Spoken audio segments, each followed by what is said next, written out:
السلام علیکم ورحمۃ اللہ وبرکاتہ۔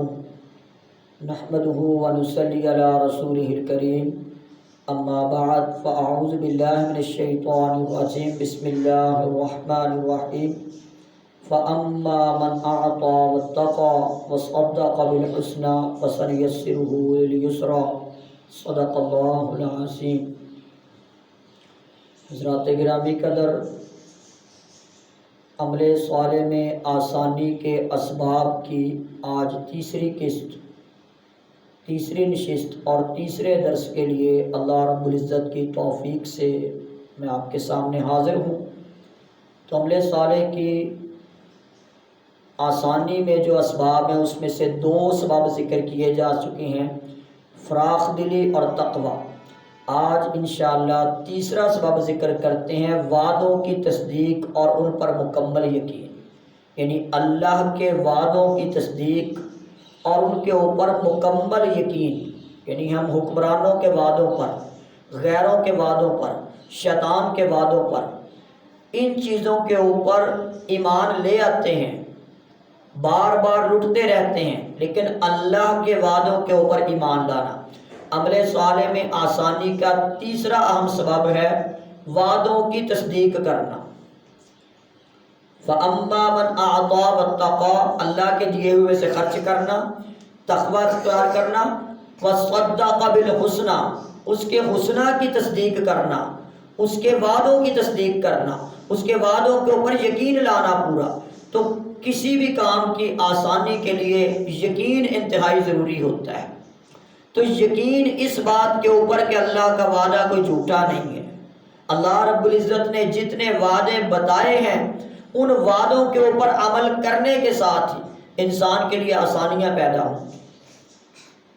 تو گویا کہ اس آیت مقدسہ میں اللہ رب العزت نے تین بڑی بڑی خوبیاں ذکر کر دی۔ فَأَمَّا مَنْ أَعْطَى، یعنی پہلا سبب سخاوت، فراخ دلی، وَالتَّقْوَى، اور دوسرا سبب تقوی اختیار کرنا، منہیات، وَصَدَّقَ بِالْحُسْنَى، اور تیسرا سبب وعدوں کی پابندی کرنا، وعدوں کے اوپر یقین لانا۔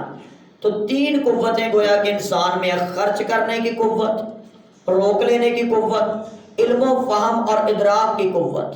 جب یہ تینوں قوتیں جو اس آیت میں بیان ہوئی ہیں، ان آیات میں صحیح کام کرتی ہیں تو انسان بالکل صحیح ہوتا ہے۔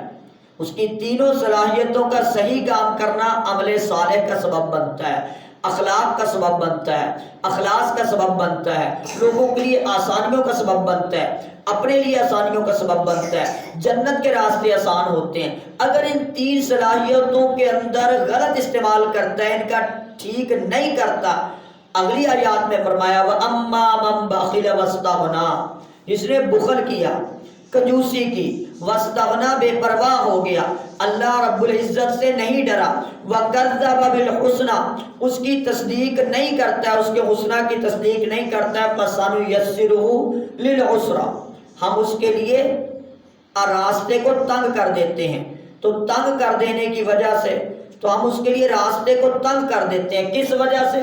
کہ وہ خرچ نہیں کرتا ہے، کس وجہ سے؟ اللہ سے ڈرتا نہیں ہے، کس وجہ سے؟ اللہ کے وعدوں کی تصدیق نہیں کرتا ہے۔ یعنی تین طاقتوں کا، تین قوتوں کا صحیح استعمال عمل صالح ہے، تین قوتوں کا صحیح استعمال جنت ہے، تین قوتوں کا صحیح استعمال لوگوں کو فائدہ پہنچانا ہے، اور انہی تین طاقتوں کا غلط استعمال یہ جہنم میں جانے کا سبب ہے، یہ لوگوں کے دلوں میں نفرتیں ڈالنے کا سبب ہے، یہ لوگوں کی نظروں میں بھی گرنے کا سبب ہے۔ تو یہ تین چیزیں گویا کہ اللہ رب العزت نے ان آیات میں فَأَمَّا مَنْ أَعْطَى وَاتَّقَى وَصَدَّقَ بِالْحُسْنَىٰ فَسَنُيَسِّرُهُ لِلْيُسْرَىٰ، کہ تین چیزوں کے اوپر اللہ رب العزت آسانیاں پیدا کر دیتے ہیں۔ وَأَمَّا مَنْ بَخِلَ وَاسْتَغْنَىٰ وَكَذَّبَ بِالْحُسْنَىٰ فَسَنُيَسِّرُهُ لِلْعُسْرَىٰ، اس کے لیے ہر نیکی کا راستہ مشکل ہو جاتا ہے جس میں یہ تین صلاحیت نہیں۔ یعنی اب تک کی بحث کا خلاصہ یہ ہوا کہ فراخ دلی، سخاوت، اللہ کا ڈر اور اللہ کے وعدوں کی تصدیق اور ان پر مکمل یقین عمل صالح میں آسانی کا سبب ہے۔ عمل صالح میں آسانی کے تین بڑے بڑے سبب ہیں۔ اگر ایسا نہیں کرتے ہیں، بخل کرتے ہیں، بے پرواہی اختیار کرتے ہیں، اللہ کے وعدوں کی تصدیق نہیں کرتے ہیں، تو یہ گویا کہ سیدھے سیدھے معنوں میں جنت سے انکار ہے۔ یہ اللہ کے دین سے، صراط مستقیم سے انکار ہے۔ تو اللہ رب العزت ہمیں سخاوت اختیار کرنے کی، تقوی اختیار کرنے کی اور وعدوں کی تصدیق کرنے کی توفیق عطا فرمائے۔ وما توفیق الا باللہ۔